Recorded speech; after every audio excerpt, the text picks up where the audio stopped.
আজ পবিত্র ঈদ উল ফিতর, মুসলিম সম্প্রদায়ের সবচেয়ে বড় ধর্মীয় উৎসব। যথাযথ ধর্মীয় ভাব গাম্ভীর্য, উৎসাহ উদ্দীপনার মধ্য দিয়ে সারা দেশে চলছে ঈদ উদযাপন। ঈদের নামাজ আদায় করতে শিশু থেকে বৃদ্ধ সবাই শামিল হচ্ছেন ঈদগাহ ময়দানে। রাজধানী সহ সারা দেশে তাই ঈদ উৎসবের আমেজ। রাজধানীতে এবার জাতীয় ঈদগাহ ময়দানে ঈদের প্রধান জামাত অনুষ্ঠিত হবে সকাল 8:30টায়। বৈরী আবহাওয়ার কথা মাথায় রেখে ঈদের প্রধান জামাত অনুষ্ঠানের সকল আয়োজন ইতোমধ্যে সম্পন্ন হয়েছে। নারীদের জন্য আলাদা ব্যবস্থা রাখা হয়েছে। এবার 35,000 মুসল্লি একসঙ্গে নামাজ আদায় করতে পারবেন। এছাড়া জাতীয় মসজিদ বায়তুল মোকাররমে প্রতি বছরের মতো এবারও ঈদের 5টি জামাত অনুষ্ঠিত হবে।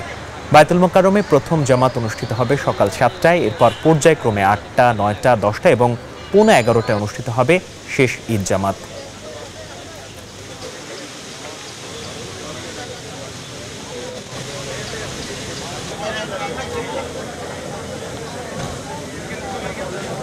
বিকাশে কম খরচে ক্যাশ আউটের লিমিট বেড়ে 50,000, প্রিয় এজেন্টও 2টা।